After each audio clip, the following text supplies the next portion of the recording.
Aloha Kauai. Here's our daily COVID-19 briefing from Team Kauai for Wednesday, May 6. Our cumulative number of confirmed cases remains at 21, and all cases have now recovered or left the island. This means we have no confirmed active cases of COVID-19 on Kauai at this time. Kauai's tally of cases and other information on COVID-19 can be found on the Kauai Emergency Management Agency or KEMA site at www.kauai.gov/COVID-19. To view the total number of positive cases across the state, please visit hawaiicovid19.com. The daily count on this site is updated at noon every day. Yesterday, we announced that we anticipated Governor Ige would sign his Supplemental Emergency Proclamation 7, which specified the conditional reopening of a number of businesses, nonprofits, and services as of tomorrow, May 7th. We relayed what we expected to be included in Proclamation 7, but there were additional items that were added before the proclamation was finalized, so we hope to provide some clarity today. As stated yesterday, the updated list of allowable businesses is Phase 1 of what is anticipated to be a 3-phase reopening plan. It includes, but is not limited to, non-food farming and landscaping, florists, auto dealers, car washes, real estate, apparel and electronics stores, shopping centers, pet grooming, and wholesale and warehousing operations. Any and all businesses that plan to reopen must follow guidelines to allow for social distancing, cloth face coverings, and frequent sanitation. For details, you can read Proclamation 7 in its entirety at governor.hawaii.gov/emergency-proclamations. To be clear, these changes go into effect tomorrow, Thursday, May 7th. You may be hearing of some confusion on the effective date on other islands. That conversation does not pertain to us. Here on Kauai, the Governor's Supplementary Proclamation 7 will go into effect on Thursday, May 7th. Here are some of the additional notable changes in Proclamation 7 that we didn't discuss yesterday. As more of our workforce goes back to work, child care is increasing concern for working parents. Child care facilities can now resume operations if following CDC guidelines. Another change is the language from stay-at-home initiative to safer at home. But the intent remains the same. We should continue to stay home as much as possible. The 14-day quarantine for all incoming travelers remains in effect, but now has a new feature. Under the new proclamation, rental car companies will be prohibited from renting to anyone who is subject to the mandatory quarantine. We're still learning the details of this new rule, but according to law enforcement, if a quarantine visitor is found in a rental vehicle, both the driver and the rental company are subject to the citation. Lastly, one rule that remains unchanged is regarding beach use. It is permissible to walk on the beach to access the beach. It is also permissible to exercise on the beach like walking and running. But loitering on the beach, such as sitting, lying, or sunbathing on the sand, continues to be a prohibited activity under the governor's order. Yes, reopening businesses and lifting the nightly curfew comes at a risk. As more people leave their homes, we increase the potential exposure of COVID-19. But as we've said all along, we know we can't stay home forever. We also know that our continued success in combating COVID-19 will rely on our collective ability to exercise self-discipline.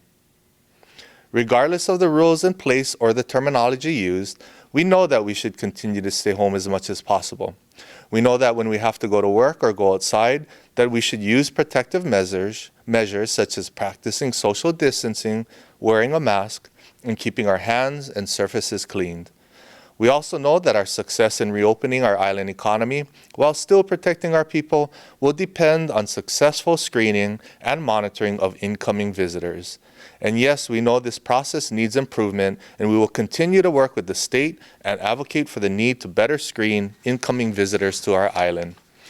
We also want to take this opportunity to thank our police officers and National Guard for going well above and beyond to help protect our island. We're the only county that has a checkpoint station at our airport to monitor every person exiting our airport. We also have National Guard personnel stationed at Port Allen and Prince Royal airports. Further, They are following up to monitor those in quarantine. So mahalo to all our enforcement personnel for your efforts. We have been posting these COVID-19 updates since Saturday, March 14th, the day after our first positive COVID-19 case was confirmed here on Kauai. These updates were meant to help our community navigate our ever-changing environment as the information related to our rules, positive cases, or county operations change daily. It has been nearly 4 weeks since our last positive case was announced, so we feel it's time to start to scale back our daily videos. For now, we will be posting videos Monday through Friday, unless there is a newsworthy event that prompts us to post a weekend update.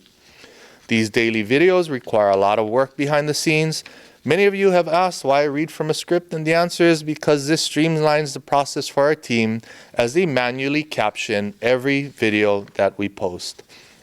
We also interpret our videos to American Sign Language, which is not a simple process, as we do not have a live interpreter here in our Emergency Operations Center. As a solution, our friend Larry Littleton volunteered to interpret our videos and spent many hours in those early days to develop a system to interpret our videos from a remote location, and we would not have been able to make it this far without his dedication in figuring out a way to make this work.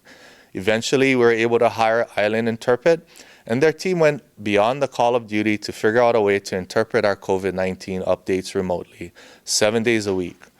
There's a lot of work that goes into what they do, and we'd like to recognize their dedication and to making our videos accessible to our deaf and hearing impaired community.